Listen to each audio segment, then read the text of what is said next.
Hi friends, welcome to వాణి రుచులు. కడాయి దహి ఆలు తయారు చేసుకోవడం. ఇది మనకి జీరా రైస్లోకి, పుల్కాల్లోకి, వైట్ రైస్లోకి అయినా కూడా టేస్ట్ అనేది చాలా బాగుంటుందండి. ఒకసారి ఈ విధంగా ట్రై చేసి చూడండి. మనకి దహి ఆలు అనేది పూర్తిగా నార్త్ ఇండియన్ స్టైల్ రెసిపీ అండి. నార్త్ ఇండియన్ స్టైల్లో చేసి చూపిస్తున్నాను. ఒకసారి ఈ విధంగా ట్రై చేయండి. ఇక్కడ 250 గ్రామ్స్ పొటాటోస్ని ముందుగానే ఉడికించుకొని ఈ విధంగా మీడియం సైజు ముక్కలుగా కట్ చేసుకోవాలి. వీటిని పక్కన పెట్టుకొని ఇప్పుడు 2 మీడియం సైజు ఆనియన్స్ని చిన్న చిన్న ముక్కలుగా కట్ చేసి మిక్సీ జార్లోకి యాడ్ చేసుకోవాలి. వీటిని మెత్తని పేస్ట్లా గ్రైండ్ చేయాలి. ఇలా గ్రైండ్ చేసి పెట్టుకున్నటువంటి ఆనియన్ పేస్ట్ని ఒక బౌల్లోకి ట్రాన్స్ఫర్ చేసుకోండి. ఇలా చేసుకున్న దాన్ని పక్కన పెట్టుకొని ఇప్పుడు మనకి కర్రీలోని గ్రేవీ కోసం మరొక బౌల్ తీసుకొని అందులోకి 2 టేబుల్ స్పూన్ల పెరుగుని యాడ్ చేసుకోవాలి. ఇందులోకి కొద్దిగా వాటర్ని యాడ్ చేసుకుంటూ మనకి కొంచెం క్రీమీ టెక్స్చర్ వచ్చేంత వరకు విస్కర్ తోటి ఈ విధంగా చిలుకుకోవాలి. ఇలా చిలుకుకున్నటువంటి పెరుగును కూడా పక్కన పెట్టుకొని ఇప్పుడు స్టవ్ మీద ప్యాన్ పెట్టి అందులోకి పావు కప్పు ఆయిల్ని యాడ్ చేసుకోవాలి. ఆయిల్ వేడయ్యాక ఇందులోకి 1 ఇంచు దాల్చిన చెక్క, అలాగే 3 లవంగాలు, అలాగే 3 కట్ చేసిన పచ్చిమిర్చిని, అలాగే 2 బిర్యానీ ఆకుల్ని, 2 ఇలాచీల్ని యాడ్ చేసుకోవాలి. ఇలా యాడ్ చేశాక ఇందులోకి గ్రైండ్ చేసి పెట్టినటువంటి ఆనియన్ పేస్ట్ని, అలాగే 1/2 టేబుల్ స్పూన్ అల్లం వెల్లుల్లి పేస్ట్ని యాడ్ చేసుకొని ఒకసారి కలుపుకోవాలి. ఇలా కలుపుకున్న దాంట్లోకి ఒక రెబ్బ కరివేపాకును కూడా యాడ్ చేసుకోండి.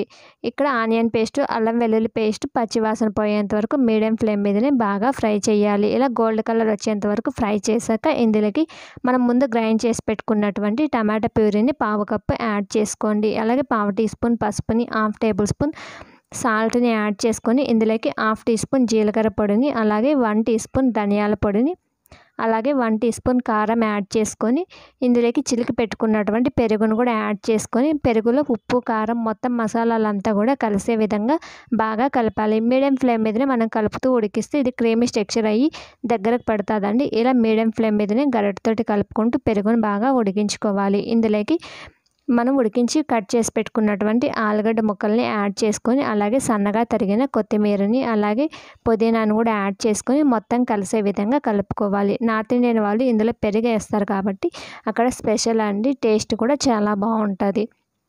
ఇలా మొత్తం కలిసే విధంగా కలుపుకున్నాక ఇందులోకి 1/2 కప్పు వాటర్ని యాడ్ చేసుకోండి. ఇలా వాటర్ యాడ్ చేశాక చివరిలో 1 టీ స్పూన్ గరం మసాలాని యాడ్ చేసుకొని మొత్తం కలిసే విధంగా బాగా కలుపుకోవాలి. ఇలా కలుపుకున్న దాన్ని మూత పెట్టి మనం మీడియం ఫ్లేమ్ మీదనే 4 to 5 మినిట్స్ ఉడికించుకోండి.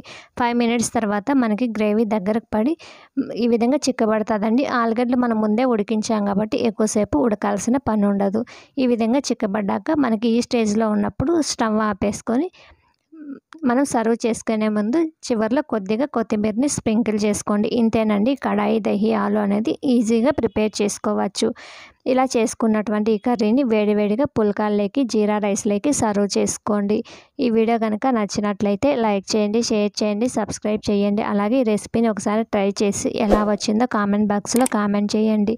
అలాగే మరిన్ని హెల్తీ రెసిపీస్ కోసం ఛానల్ని విజిట్ చేయండి.